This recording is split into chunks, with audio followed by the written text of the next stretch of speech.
ओम श्री गणेशाय नमः। आप सभी का हमारे YouTube चैनल पर हार्दिक स्वागत है। आइए सुने गणेश जी की पौराणिक कथाएं।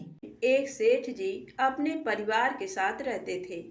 सेठ जी का गांव के पास के ही शहर में बड़ा व्यापार था। सेठ जी गणेश जी की पूजा श्रद्धा एवं विश्वास से करते थे, जिससे सेठ जी के घर में अन्न धन के भंडार सदैव ही भरे रहते थे। उनके जीवन में किसी भी प्रकार की कोई कमी नहीं थी। नित्य प्रतिदिन नियम अनुसार रोज वो नदी पर नहाने जाते और आकर गणेश जी की पूजा करते, उन्हें भोग लगाते, फिर स्वयं भोजन करते थे। ये बात सेठानी जी को अच्छी नहीं लगती थी। वो धार्मिक नहीं थी और ईश्वर में इतना विश्वास नहीं रखती थी। एक बार सेठानी जी ने सोचा कि ये इतना गणेश जी को मानते हैं, गणेश जी की पूजा करते हैं, इससे होता क्या है।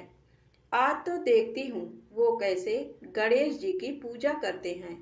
अगले दिन जब सेठ जी नदी पर नहाने जाते हैं तो सेठानी जी गणेश जी की मूर्ति को उठाकर मूर्ति को कपड़े से ढककर बगीचे में जमीन में दबा देती हैं। जब सेठ जी नदी पर से नहाकर घर आते हैं और देखते हैं कि गणेश जी की मूर्ति तो मंदिर में नहीं है, तो वो सेठानी से पूछते हैं, गणेश जी की मूर्ति मंदिर में नहीं है, कहाँ गई। तो सेठानी जी बोलती है, मुझे नहीं मालूम, मूर्ति को घर में बहुत ढूंढते हैं उस दिन, क्योंकि वो गणेश जी को भोग नहीं लगा पाए थे। इसके लिए सेठ जी ने अन्न जल का भी त्याग कर दिया और गणेश जी से प्रार्थना करने लगे कि हे प्रभु, लगता है आप मुझसे रुष्ट हो गए हो और कहीं चले गए हो। आप अपनी कृपा दृष्टि मुझ पर बरसाइए, प्रभु मुझे दर्शन दीजिए। सेठ जी ने मन ही मन सोचा कि अब से जब तक आप मुझे मिल नहीं जाते, मुझे दर्शन नहीं दे देते, तब तक मैं अन्न जल का त्याग करता हूँ। वो दिन पूरा निकल गया। रात्रि में सेठ जी की भक्ति से प्रसन्न होकर गणेश जी भगवान ने स्वप्न में भगवान एक छोटे से चूहे के साथ खेल रहे होते हैं और चूहे को खाने को लड्डू देते हैं। चूहा लड्डू लेकर बगीचे में जाता है और जमीन को खोदता है और लड्डू वहीं डाल देता है। अचानक सेठ जी की नींद खुल जाती है। सेठ जी बगीचे में जाते हैं और वहीं खोदते हैं जहां उन्होंने सपने में देखा था, और वहीं से उनको थोड़ी सी जमीन खोदने पर कपड़े में लिपटे हुए गणेश जी की मूर्ति मिलती है। सेठ जी गणेश जी की मूर्ति की पूजा करके उनको यथास्थान स्थापित करते हैं और सेठानी के पूछने पर सारा वृत्तांत उन्हें सच सच बताते हैं। बात को जानकर सेठानी जी को आश्चर्य होता है और सेठानी जी मन ही मन श्रद्धा एवं विश्वास से गणेश जी भगवान की भक्त बन जाती हैं और सेठ जी से कहती हैं कि मुझसे बड़ा भारी अपराध हो गया है। अब हम दोनों पति पत्नी प्रेम सहित गणेश जी भगवान की आराधना करेंगे एवं उनकी पूजा में कभी कोई कमी नहीं आने देंगे। ये सुनकर सेठ जी अत्यधिक प्रसन्न हो जाते हैं और दोनों पति पत्नी गणेश जी भगवान को धन्यवाद करते हैं। प्रेम से बोलो गणेश जी महाराज की जय हो। गणेश जी की दूसरी कहानी। एक सेठ और सेठानी रहते थे। वह बहुत ही धार्मिक प्रवृत्ति के थे और गणेश भगवान के अनन्य भक्त थे। वह दोनों बिना चुके हर बुधवार को गणेश जी का व्रत रखते थे और शाम को 11 ब्राह्मणों को भोजन खिलाने के बाद ही अपना व्रत खोलते थे। सेठ जी का काफी बड़ा परिवार था। वह सब आपस में बड़े प्यार और भाईचारे से रहते थे, लेकिन सेठ और सेठानी की कोई संतान नहीं थी। इस विषय पर परिवार और गांव के लोग आपस में कानाफूसी करते थे, कहते कि सेठानी 5 है। ये सब बातें सुनकर सेठ और सेठानी बहुत दुखी होते थे। एक बुधवार के दिन सेठ और सेठानी गणेश जी की पूजा संपन्न करके मंदिर से बाहर आ रहे थे। तभी उन्हें सीढ़ियों पर एक छोटा सा बच्चा अकेले बैठा हुआ दिखा। बच्चे को देखते ही दोनों उसके पास गए और पूछा कि तुम्हारे माता पिता कहाँ हैं। लेकिन बच्चे ने अभी तक ठीक से बोलना नहीं सीखा था, इसीलिए वह बोल नहीं पाया। वह दोनों बच्चे के पास शाम तक बैठे रहे। तब तक पंडित जी और सेठ जी ने नौकरों ने आसपास जाकर बच्चे के माता पिता को खोजने की कोशिश की, लेकिन उन्हें बच्चे के माता पिता या बच्चे खोने की कोई खबर नहीं मिली। फिर पंडित जी ने सेठ और सेठानी को बच्चा अपने घर ले जाने के लिए कह दिया। साथ में ये भी कहा कि अगर बच्चे के माता पिता यहाँ पर आते हैं तो मैं स्वयं उन्हें आपके पास ले जाऊंगा। सेठ और सेठानी खुशी खुशी उन्हें नन्हे बालक को अपने साथ घर ले आए। सेठानी ने बच्चे का नाम अपने आराध्य भगवान गणेश जी के नाम पर गणेश रखा और बड़े ही प्यार दुलार से उसका पालन पोषण शुरू कर दिया। कुछ दिनों बाद उसी गांव में एक ठग पति पत्नी आए। उनका इरादा गांव के सबसे अमीर आदमी को ठगने का था। वह दोनों ठग गणेश मंदिर की सीढ़ियों पर बैठे सोच विचार कर रहे थे। वहां पर पंडित जी आए और गांव में अनजान लोगों के दिखते ही उनसे पूछा, क्या आपका बच्चा खो गया है? दोनों ठग तो चोरी चकारी के लिए बहाना ढूंढ ही रहे थे, इसलिए उन्होंने तुरंत हाँ कह दिया।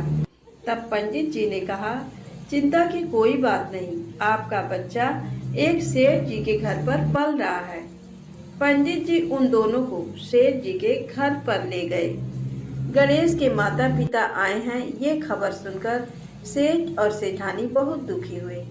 सेठ जी ने उन दोनों पति पत्नी को एक रात के लिए अपने अतिथि गृह में ठहराया।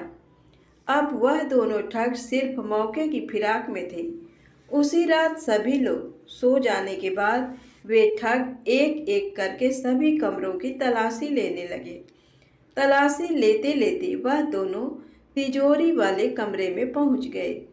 छानबीन के वक्त होने वाली छोटी मोटी आवाज़ों से सेठ जी का एक नौकर जग गया और आवाज़ की दिशा में तिजोरी वाले कमरे के नज़दीक आ पहुंचा। उसने चुपके से अंदर झांक कर देखा तो दोनों मेहमान कीमती सामान चुरा रहे थे। नौकर ने ये देखते ही धीरे से उस कमरे के बाहर की कुंडी लगा दी और चोर चोर बोलकर पूरे घर में हल्ला कर दिया। शोरगुल की आवाज़ सुनते ही घर के सारे लोग इकट्ठा हो गए। फिर सेठ जी ने उन दोनों चोर पति पत्नी को कमरे से बाहर निकाला और सुबह सुबह पंचायत में हाजिर कर दिया। सेठ जी ने सरपंच जी को पूरा मसला बताया और कहा कि ये दोनों तो चोर हैं, अब हम पुत्र गणेश को इन दोनों को नहीं देंगे। लेकिन वो दोनों ठग पति पत्नी अपनी जिद पर अड़ गए और बच्चे को ले जाने की जिद करने लगे। सरपंच जी ने इस गंभीर समस्या का एक तोड़ निकाला। उन्होंने सेठानी और उस दूसरी औरत को गणेश जी के सामने खड़ा कर दिया और कहा, जिसके भी आंचल से दूध की धार गणेश के मुंह में जाएगी, बालक गणेश उसके पास ही रहेगा। फिर वे दोनों अपने अपने आंचल मुंह के सामने फैलाकर खड़ी हो गई। सेठानी जी मन ही मन गणेश भगवान के नाम का जाप कर रही थी। देखते ही देखते गणेश भगवान की कृपा से सेठानी के आंचल से दूध की एक धार गणेश जी के मुंह में गिरी और इस तरह बालक गणेश सेठ और सेठानी के साथ हमेशा के लिए रहने लगा। गणेश जी की दूसरी कहानी। ये बहुत समय पहले की बात है। एक दिन गणेश जी धरती पर सैर कर रहे थे। सैर करते करते वह एक अनाज के खेत में पहुंच गए और भूख लगने के कारण उन्होंने उस खेत में से 12 अनाज के दाने तोड़कर खा लिए। वह खेत सेठ धनीराम जी का था। कुछ समय बाद गणेश जी को अपने किए पर पछतावा होने लगा, क्योंकि उन्होंने सेठ जी को बिना पूछे ही उनके खेत से अनाज चुरा लिया था। फिर गणेश जी ने सोचा कि अपने किए बुरे कर्म का प्रायश्चित तो करना ही पड़ेगा। इसीलिए उन्होंने सेठ जी के यहाँ 12 साल के लिए नौकरी करने की ठान ली। उसके बाद अगली ही सुबह विनायक जी 13 से 14 साल के एक लड़के का रूप लेकर नौकरी मांगने के लिए धनीराम सेठ जी के घर पर पहुंचे और उन्होंने सेठ जी को अपना नाम गणेश बताया। विनायक भगवान की बुद्धिमानी की परीक्षा लेने के बाद सेठ जी ने खुशी खुशी नौकरी भी दे दी। अब गणेश भगवान एक सामान्य मनुष्य के रूप में सेठ जी के ही घर पर रहने लगे। एक दिन सेठ जी की पत्नी शाम के समय घर का काम खत्म करने के बाद राख से हाथ धोने जा रही थी। ये देख गणेश जी ने सेठानी जी के हाथ पकड़कर जबरदस्ती मिट्टी से धुलवा दिए। गणेश जी की इस हरकत से सेठानी आग बबूला हो गई और उन्होंने सेठ जी के कमरे में जाकर गणेशा की शिकायत कर दी। सेठानी ने सब कुछ सुनने के बाद सेठ धनीराम ने गणेशा को बुलाया और इस हरकत का कारण पूछा। गणेश जी बोले कि सेठानी शाम के समय राख से हाथ धो रही थी और ऐसा करने से घर की लक्ष्मी नाराज होकर चली जाती हैं, इसीलिए मैंने उनके हाथ मिट्टी से धुलवाए। इससे घर पर माता लक्ष्मी की कृपा बनी रहती है। ये सब सुनकर सेठ जी ने सोचा गणेशा की सोच तो बड़ी अच्छी है। उसके कुछ दिन बाद कुंभ मेले का शुभ अवसर आया। सेठ जी ने गणेशा को बुलाया और कहा, सेठानी जी को कुंभ मेले में स्नान करा लाओ। अब सेठानी और गणेशा स्नान के लिए मेले में पहुंचे। वहां पहुंचने के बाद सेठानी नदी के किनारे बैठकर नहाने लगी। उन्हें ऐसा करते देख गणेशा दौड़ कर आए और सेठानी जी के दोनों हाथ पकड़कर उन्हें नदी के अंदर लेकर गए, उनसे पानी में डुबकी लगवाई और फिर किनारे पर ले आए। अब गणेशा की इस हरकत से तो सेठानी का गुस्सा 7वें आसमान पर पहुंच गया। सेठानी जी घर आते आते पूरे रास्ते गणेशा को ताने पर ताने मार रही थी, लेकिन गणेश भगवान सब कुछ शांति से सुन रहे थे। घर आते ही सेठानी ने सेठ जी के पास फिर से गणेशा की शिकायत कर दी। सेठ जी ने तुरंत ही गणेशा को बुलाया और पूछा, तुमने ऐसा क्यों किया? गणेश जी बोले, सेठ जी, सेठानी नदी के किनारे बैठकर गंदे पानी से नहा रही थी, तो मैंने उन्हें नदी में ले जाकर साफ पानी में डुबकी लगवाई। ऐसा करने से उन्हें अगले जन्म में बहुत बड़ा राजपाट और वैभव मिलेगा। सेठ जी ने सोचा कि गणेशा के विचार कितने अच्छे हैं, मेरे परिवार का भला सोचता है। कुछ दिन बाद सेठ जी के घर पर पूजा थी। पंडित जी आने के बाद सेठ जी ने गणेशा से कहा, जाओ और सेठानी जी को बुला कर लाओ। सेठ जी के आज्ञा अनुसार गणेश जी सेठानी को बुलाने गए। उस वक्त सेठानी काली चुनरी ओढ़कर कमरे से बाहर आ रही थी। वह देखते ही विनायक जी ने वह काली चुनरी उतारकर फाड़ दी और कहा, ये पूजा के लिए लाल रंग की चुनरी ओढ़कर आइए। अब सेठानी बहुत ज़्यादा नाराज हो गई और गणेशा पर चिल्लाने लगी।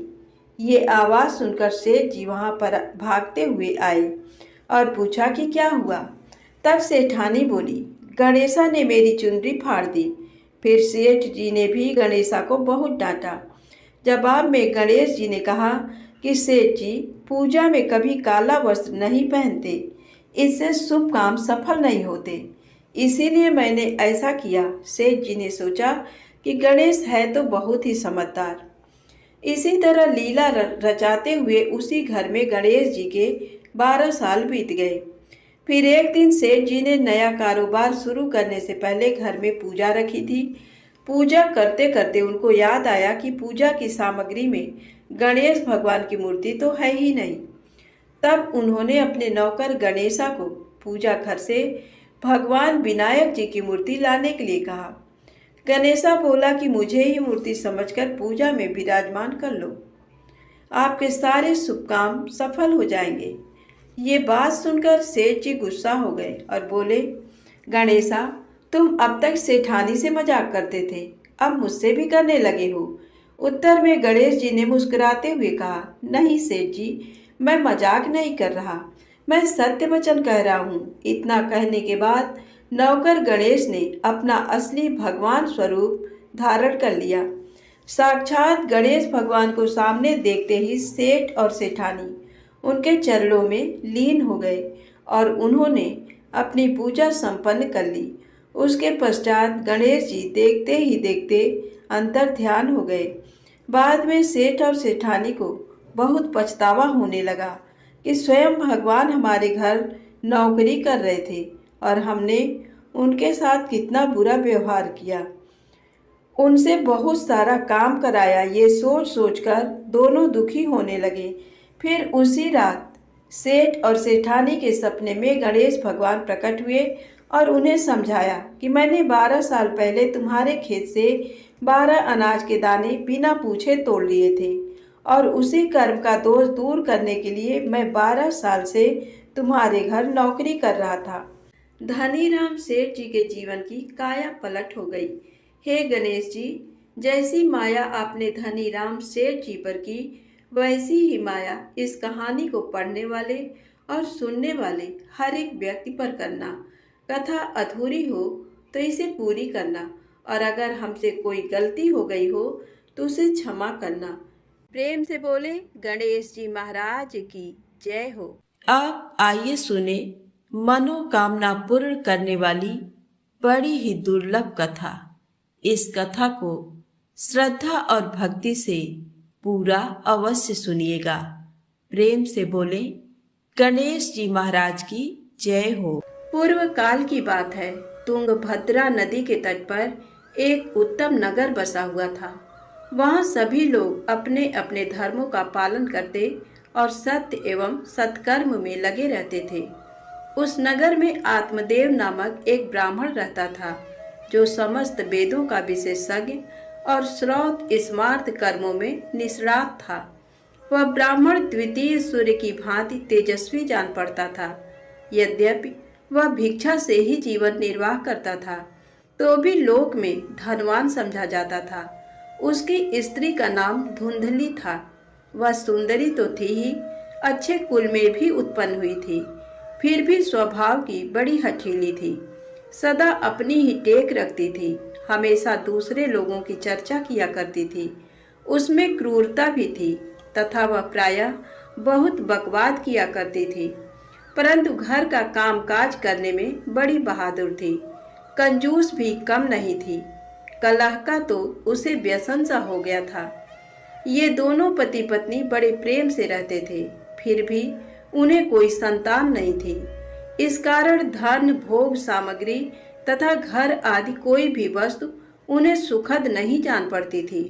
कुछ काल के पश्चात उन्होंने संतान प्राप्ति के लिए धर्म का अनुष्ठान आरंभ किया।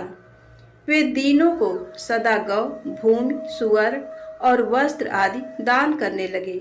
उन्होंने अपने धन का आधा भाग धर्म के मार्ग पर खर्च कर दिया, तो भी उनके न कोई पुत्र हुआ न पुत्री। इससे ब्राह्मण को बड़ी चिंता हुई।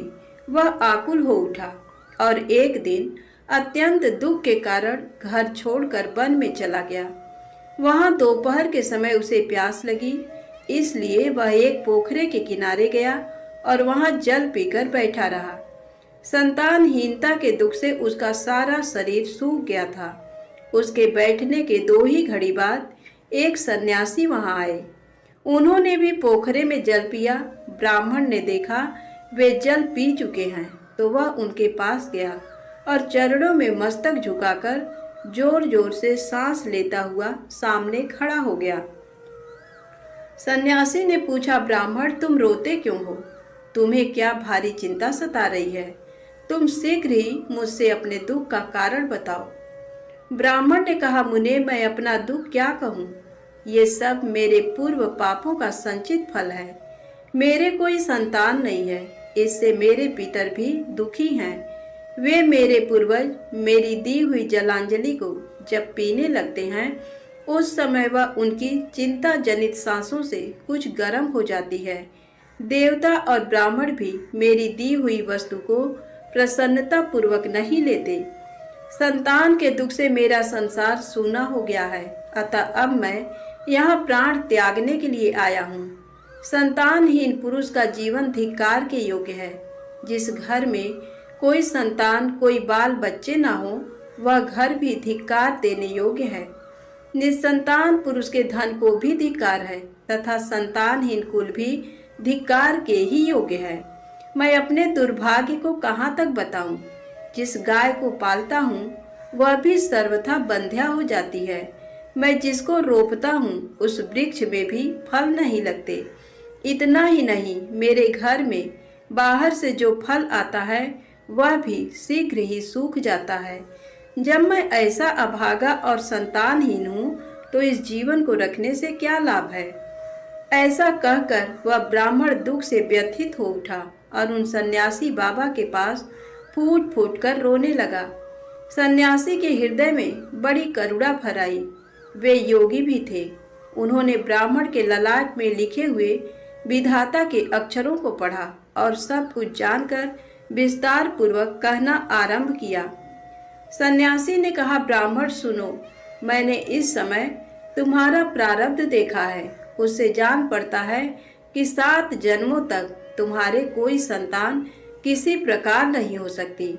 अतः संतान का मोह छोड़ो, क्योंकि ये महान अज्ञान है।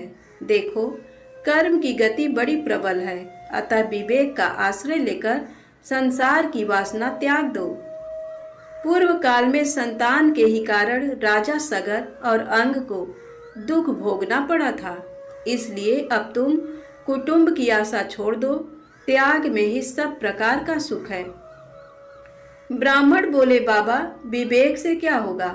मुझे तो जैसे बने वैसे पुत्र ही दीजिए, नहीं तो मैं शोक से मूर्छित होकर आपके आगे ही प्राण त्याग दूंगा। पुत्र आदि के सुख से हीन ये सन्यास तो सर्वथा नीरस ही है। संसार में पुत्र पौत्रों से भरा हुआ गृहस्थ आश्रम ही सरस है। ब्राह्मण का ये आग्रह देख उन तपोधन ने कहा, देखो, विधाता के लेख को मिटाने का हठ करने से राजा चित्रकेतु को कष्ट भोगना पड़ा। अतः दैव ने जिसके पुरुषार्थ को कुचल दिया हो, ऐसे पुरुष के समान तुम्हें पुत्र से सुख नहीं मिलेगा। फिर भी तुम हठ करते जा रहे हो। तुम्हें केवल अपना स्वार्थ ही सूझ रहा है, अतः मैं तुमसे क्या कहूँ। अंत में ब्राह्मण का बहुत आग्रह देख सन्यासी ने उसे एक फल दिया और कहा, इसे तुम अपनी पत्नी को खिला देना, इससे उसके एक पुत्र होगा। तुम्हारी स्त्री को चाहिए कि वह 1 वर्ष तक सत्य, शौच, दया और दान का नियम पालती हुई प्रतिदिन एक समय भोजन करे। इससे उसका बालक अत्यंत शुद्ध स्वभाव वाला होगा। ऐसा कहकर वे योगी महात्मा चले गए और ब्राह्मण अपने घर लौट आया। यहाँ उसने अपनी पत्नी के हाथ में वह फल दे दिया और स्वयं कहीं चला गया। उसकी पत्नी तो कुटिल स्वभाव की थी। अपनी सखी के आगे रो रो कर इस प्रकार कहने लगी, अहो, मुझे तो बड़ी भारी चिंता हो गई। मैं तो इस फल को नहीं खाऊंगी। सखी, इस फल को खाने से गर्भ रहेगा और गर्भ से पेट बढ़ जाएगा। फिर तो खाना पीना कम होगा और इससे मेरी शक्ति घट जाएगी। ऐसी दशा में तुम ही बताओ, घर का काम धंधा कैसे होगा? यदि दैववश गांव में लूट पड़ जाए तो गर्भिणी स्त्री भाग कैसे सकेगी? यदि कहीं सुखदेव जी की तरह ये गर्भ भी 12 वर्षों तक पेट में ही रह गया तो इसे बाहर कैसे निकाला जाएगा? यदि कहीं प्रसव काल में बच्चा टेढ़ा हो गया तब तो मेरी मौत ही हो जाएगी। बच्चा पैदा होते समय बड़ी असह्य पीड़ा होती है। मैं सुकुमारी स्त्री भला उसे कैसे सह सकूंगी? गर्भवती अवस्था में जब मेरा शरीर भारी हो जाएगा और चलने फिरने में आलस्य लगेगा, उस समय मेरी ननद रानी आकर घर का सारा माल उड़ा ले जाएंगी। और तो और ये सत्य, शौच आदि का नियम पालना तो मेरे लिए बहुत ही कठिन दिखाई देता है। जिस स्त्री के संतान होती है उसे बच्चों के लालन पालन में भी कष्ट भोगना पड़ता है। मैं तो समझती हूँ बांझ अथवा विधवा स्त्रियां ही अधिक सुखी होती हैं। इस प्रकार कुतर्क करके उस ब्राह्मणी ने फल नहीं खाया। जब पति ने पूछा, तुमने फल खाया? तो उसने कह दिया, हाँ, खा लिया।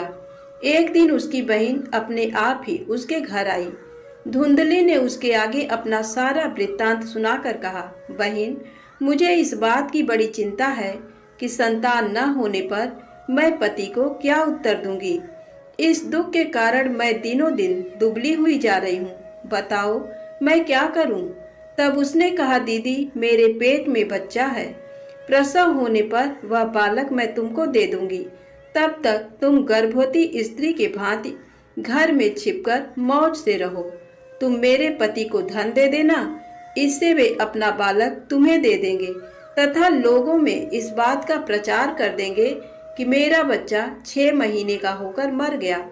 मैं प्रतिदिन तुम्हारे घर में आकर बच्चे का पालन पोषण करती रहूंगी।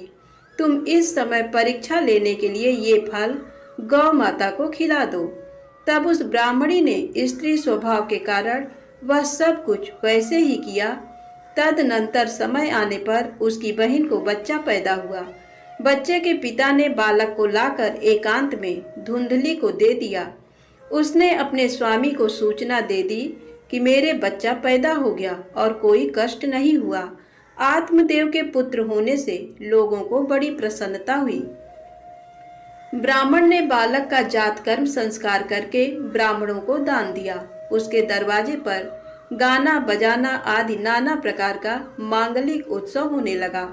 धुंधली ने स्वामी से कहा, मेरे स्तनों में दूध नहीं है, फिर गाय भैंस आदि अन्य जीवों के दूध से मैं बालक का पोषण कैसे करूंगी।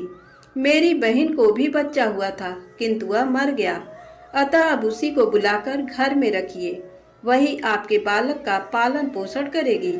उसके पति ने पुत्र की जीवन रक्षा के लिए सब कुछ किया। माता ने उसका नाम धुंधकारी रखा। तदनंतर 3 महीने बीतने के बाद ब्राह्मण की गौ ने भी एक बालक को जन्म दिया, जो सर्वांग सुंदर, दिव्य, निर्मल तथा सुवर्ण की सी कांति वाला था। उसे देखकर ब्राह्मण देवता को बड़ी प्रसन्नता हुई और उसने स्वयं ही बालक के सब संस्कार किए। उस बालक के कान गौ के समान थे। ये देखकर आत्मदेव ने उसका नाम गोकर्ण रख दिया। कुछ काल व्यतीत होने पर वे दोनों बालक जवान हो गए। उनमें गोकर्ण तो पंडित और ज्ञानी हुआ, किंतु धुंधकारी महादुष्ट निकला। स्नान और शौचाचार का तो उसमें नाम भी नहीं था। वह अभक्ष भक्षण करता, क्रोध में भरा रहता और बुरी बुरी वस्तुओं का संग्रह किया करता था। भोजन तो वह सबके हाथ का कर लेता था, चोरी करता, सब लोगों से द्वेष बढ़ाता, दूसरों के घरों में आग लगा देता और खिलाने के बहाने छोटे बच्चों को पकड़कर कुएं में डाल देता था। जीवों की हिंसा करने का उसका स्वभाव हो गया था।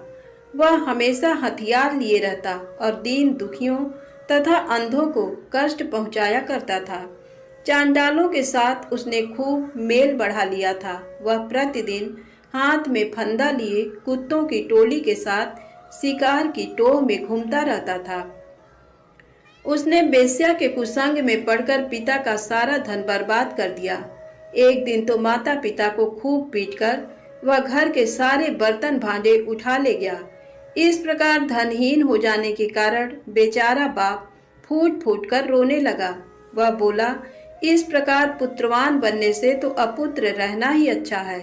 कुपुत्र बड़ा ही दुखदाई होता है। अब मैं कहाँ रहूं, कहाँ जाऊं, कौन मेरा दुख दूर करेगा। हाय, मुझ पर बड़ा भारी कष्ट आ पहुंचा। अब तो मैं इस दुख से अपना प्राण त्याग दूंगा। इसी समय ज्ञानवान गोकर्ण जी वहां आए और वैराग्य का महत्व दिखलाते हुए अपने पिता को समझाने लगे। पिताजी, इस संसार में कुछ भी सार नहीं है, दुख ही इसका स्वरूप है। ये जीवों को मोह में डालने वाला है। भला यहाँ कौन किसका पुत्र है और कौन किसका धन। जो इनमें आसक्त होता है उसे ही रात दिन जलना पड़ता है। इंद्र अथवा चक्रवर्ती राजाओं को भी कोई सुख नहीं है। सुख तो बस एकांतवासी वैराग्यवान मुनि को ही है। संतान के प्रति जो आपकी ममता है, ये महान अज्ञान है। इसे छोड़िए। मोह में फंसने से मनुष्य को नरक में ही जाना पड़ता है। औरों की तो बात ही क्या है। आपका ये प्रिय शरीर भी एक न एक दिन नष्ट हो जाएगा, आपको छोड़कर चल देगा। इसलिए आप अभी से सब कुछ छोड़कर वन में चले जाइए। गोकर्ण की बात सुनकर उनके पिता आत्मदेव वन में जाने के लिए उद्यत होकर बोले, तात, मुझे वन में रहकर क्या करना चाहिए, ये विस्तार पूर्वक बताओ। मैं बड़ा सठ हूँ। अब तक कर्म बस स्नेह के बंधन में बंधकर मैं अपंग की भांति इस गृह रूपी अंधेरे कुएं में ही पड़ा हुआ हूँ। दयानिधे, तुम निश्चय ही मेरा उद्धार करो। गोकर्ण ने कहा, पिताजी, हड्डी मांस और रक्त के पिंड रूप इस शरीर में आप मैंपन का अभिमान छोड़ दीजिए और स्त्री पुत्र आदि वे मेरे हैं, इस भाव को सदा के लिए त्याग दीजिए। इस संसार को निरंतर क्षण भंगुर देखिए और एकमात्र वैराग्य रस के रसिक होकर भगवान के भजन में लग जाइए। सदा भगवत भजन रूप दिव्य धर्म का ही आश्रय लीजिए। सकाम भाव से किए जाने वाले लौकिक धर्मों को छोड़िए। साधु पुरुषों की सेवा कीजिए। भोगों की तृष्णा को त्याग दीजिए तथा दूसरों के गुण दोषों का विचार करना शीघ्र छोड़कर निरंतर भगवत सेवा एवं भगवत कथा के रस का पान कीजिए। इस प्रकार पुत्र के कहने से आत्मदेव 60 वर्ष की अवस्था बीत जाने पर घर छोड़कर स्थिर चित्त से वन को चले गए और वहां प्रतिदिन भगवान श्रीहरि की परिचर्या करते हुए नियम पूर्वक 10वें स्कंद का पाठ करने से उन्होंने भगवान श्री कृष्ण चंद्र को प्राप्त कर लिया। सूत जी कहते हैं, पिता के विरक्त होकर वन में चले जाने के बाद एक दिन धुंधकारी ने अपनी माता को खूब पीटा और कहा, बता धन कहाँ रखा है, नहीं तो लातों से तेरी खबर लूंगा। उसकी इस बात से डरकर और पुत्र के उपद्रवों से दुखी होकर उसकी माँ रात को कुएं में कूद पड़ी। इससे उसकी मृत्यु हो गई। इस प्रकार माता पिता के न रहने पर गोकर्ण जी तीर्थ यात्रा के लिए चल दिए। वे योगनिष्ठ थे। उनके मन में इस घटना के कारण न कोई दुख था न कोई सुख, क्योंकि उनका न कोई शत्रु था न मित्र। अब धुंधकारी 5 वेश्याओं के साथ घर में रहने लगा। उनके पालन पोषण के लिए बहुत सामग्री जुटाने की चिंता से उसकी बुद्धि मोहित हो गई थी, अतः वह अत्यंत क्रूरतापूर्ण कर्म करने लगा। एक दिन उन कुलटाओं ने उससे गहनों के लिए इच्छा प्रकट की। धुंधकारी तो काम से अंधा हो रहा था, उसे अपनी मृत्यु की भी याद नहीं रहती थी। ये गहने जुटाने के लिए घर से निकल पड़ा और जहाँ तहाँ से बहुत सा धन चुराकर पुनः अपने घर लौट आया। वहां आकर उसने उन वेश्याओं को बहुत से सुंदर सुंदर वस्त्र और कितने ही आभूषण दिए। अधिक धन का संग्रह देखकर रात में उन स्त्रियों ने विचार किया, ये प्रतिदिन चोरी करने जाता है, अतः राजा इसे अवश्य पकड़ेंगे, फिर सारा धन छीनकर निश्चय ही इसे प्राणदंड भी देंगे। ऐसी दशा में इस धन की रक्षा के लिए हम लोग क्यों न इसे गुप्त रूप से मार डालें। इसे मार ये सारा धन लेकर हम कहीं और जगह चल दें। ऐसा निश्चय करके उन स्त्रियों ने धुंधकारी के सो जाने पर उसे रस्सियों से कसकर बांध दिया और गले में फांसी डालकर उसके प्राण लेने की चेष्टा करने लगी, किंतु वह तुरंत नहीं मरा। इससे उनको बड़ी चिंता हुई। तब उन्होंने जलते हुए अंगारे लाकर उसके मुंह पर डाल दिए। इससे ये आग की लपटों से पीड़ित होकर छटपटाता हुआ मर गया। फिर उन्होंने उसकी लाश को गड्ढे में डालकर गाड़ दिया। प्रायः ऐसी स्त्रियां बड़ी दुस्सह साहस वाली होती हैं। इस रहस्य का किसी को भी पता नहीं चला। लोगों के पूछने पर उन स्त्रियों ने कह दिया कि हमारे प्रियतम धन के लोभ से कहीं दूर चले गए हैं, इस वर्ष के भीतर ही लौट आएंगे। विद्वान पुरुष को चाहिए कि वह असन मार्ग पर चलने वाली दुष्टा स्त्री का विश्वास न करे।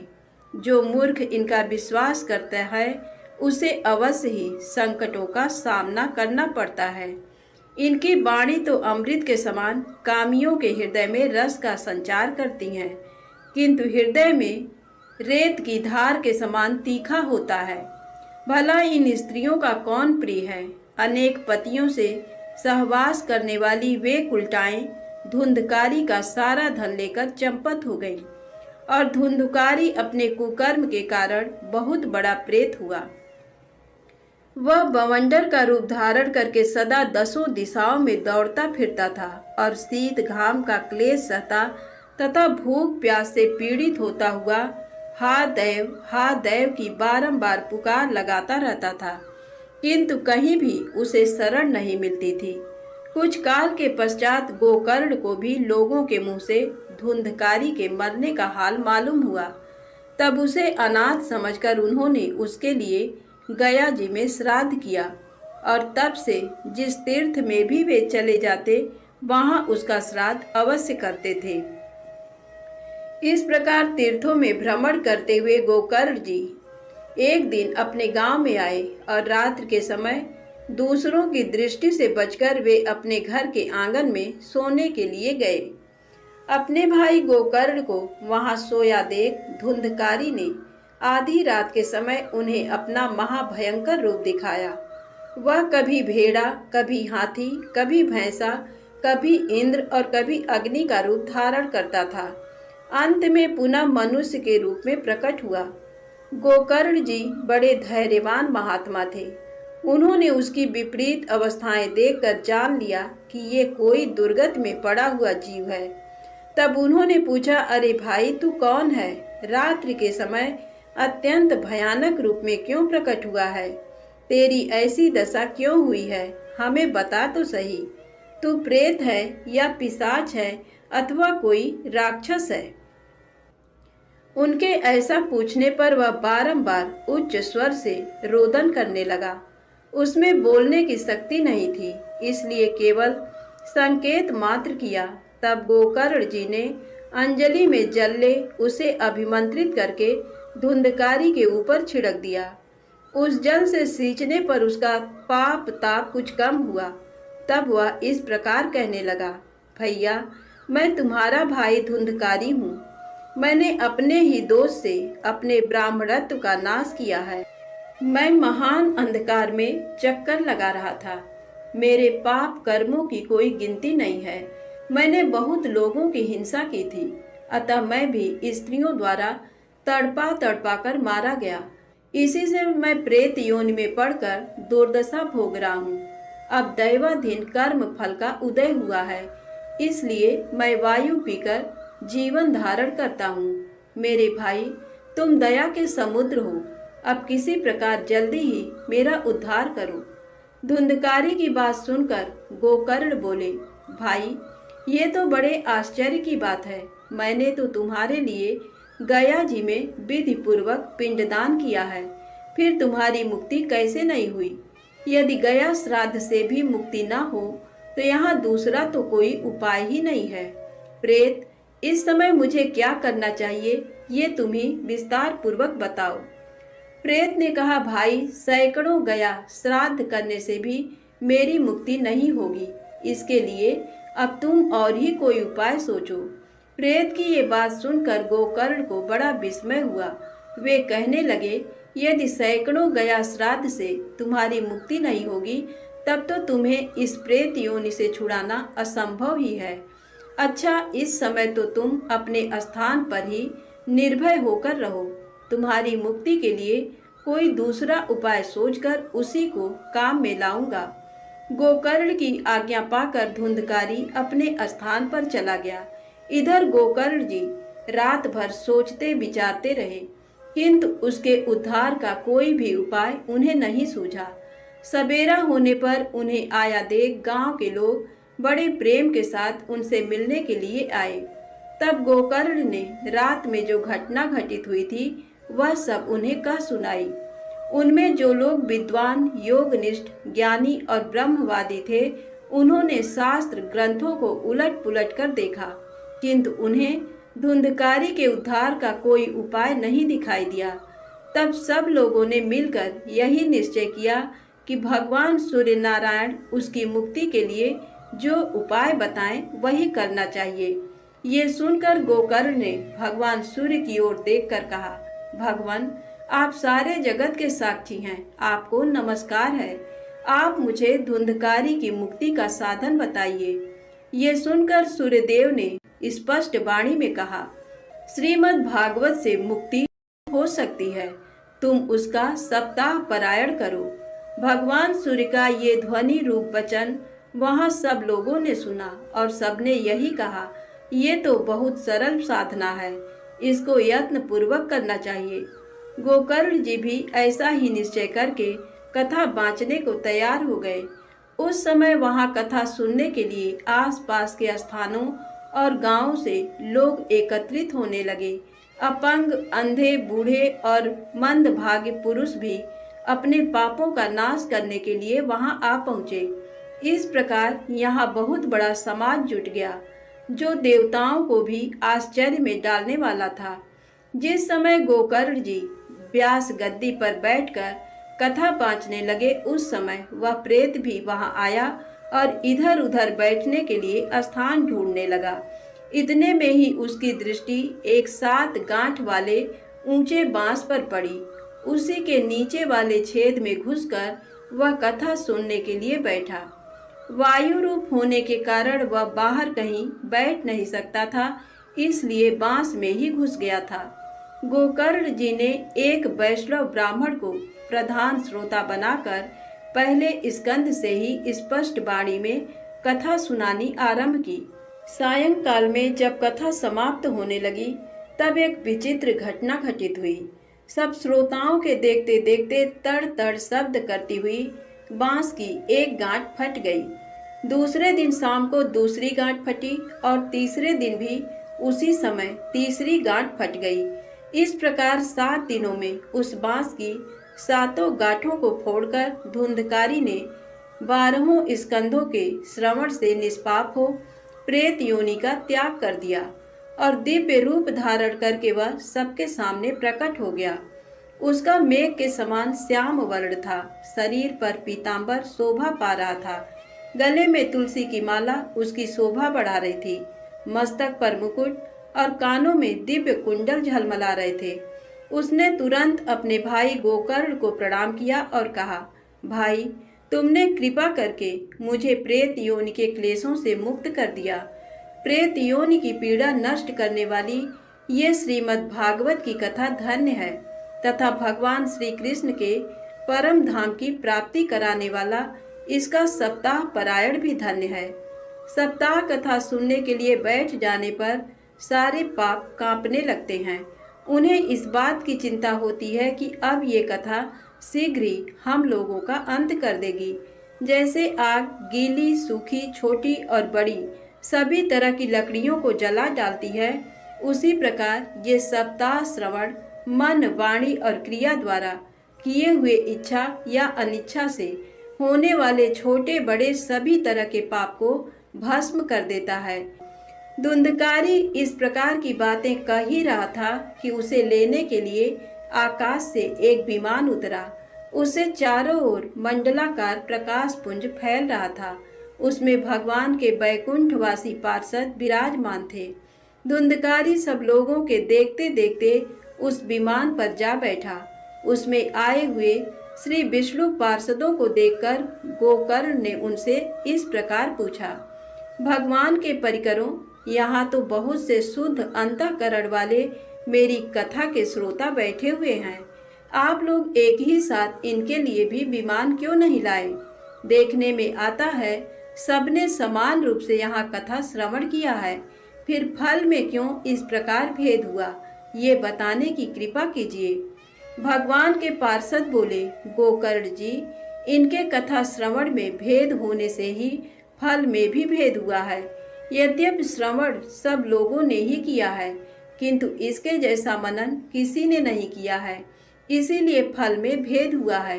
पुनः कथा श्रवण करने पर ये फल भेद भी दूर हो जाएगा। प्रेत ने 7 रात उपवास करके कथा श्रवण किया है, अतः उसने स्थिर चित्त से भली भांति मनन आदि किया है। जो ज्ञान दृढ़ नहीं होता वह व्यर्थ हो जाता है। इसी प्रकार ध्यान न देने से श्रवण, संदेह से मंत्र और चंचल चित्त होने से जप निष्फल हो जाता है। पुनः कथा श्रवण करने के पश्चात इन सब लोगों का वैकुंठ में निवास निश्चित है। गोकर्ण जी, तुम्हें तो स्वयं भगवान श्री कृष्ण ही गोलोक प्रदान करेंगे। ऐसा कहकर वे सब पार्षद भगवान के नामों का कीर्तन करते हुए वैकुंठ धाम में चले गए उसके बाद गोकर्ण जी ने पुनः श्रावण मास में कथा बाँची। सब लोगों ने 7 दिन तक उपवास करके कथा श्रवण किया। उस समय बहुत से विमानों को साथ लिए भक्तों सहित साक्षात भगवान उस स्थान पर प्रकट हो गए। चारों ओर से जय जयकार और नमस्कार के शब्द बारंबार सुनाई देने लगे। भगवान ने प्रसन्न होकर वहां स्वयं भी अपने पांचजन्य नामक शंख को बजाया तथा गोकर्ण को छाती से लगाकर उन्हें अपने समान ही बना लिया। उनके सिवा और भी जितने श्रोता थे उन सबको श्री हरि ने एक ही क्षण में अपना सारूप्य दे दिया। वे सभी मेघ के समान श्याम वर्ण पीतांबरधारी तथा किरीट और कुंडलों से सुशोभित हो गए। उस गांव में कुत्ते और चांडाल आदि जितने भी जीव थे उन सबको गोकर्ण की दया से भगवान ने विमान पर बिठा लिया और बैकुंठ धाम में भेज दिया, जहां योगी पुरुष जाया करते हैं। तत्पश्चात भक्त वत्सल भगवान गोपाल कथा श्रवण से प्रसन्न हो गोकर्ण को साथ ले गोप वल्लभ गोलोक धाम को पधारे। जैसे पूर्व काल में समस्त अयोध्यावासी भगवान श्री रामचंद्र जी के साथ साकेत धाम में गए थे, उसी प्रकार भगवान श्री कृष्ण ने उस गांव के सब मनुष्यों को योगियों के लिए भी दुर्लभ गोलोक धाम में पहुंचा दिया, जहां सूर्य चंद्रमा और सिद्ध पुरुषों की भी कभी पहुंच नहीं होती। उसी लोक में वहां के सब प्राणी केवल श्रीमद् भागवत की कथा सुनने से चले गए। धन्यवाद दोस्तों। कथा अच्छी लगी हो तो कृपया चैनल को लाइक सब्सक्राइब अवश्य करें। एक बार प्रेम से बोलिए भक्त वत्सल भगवान की जय।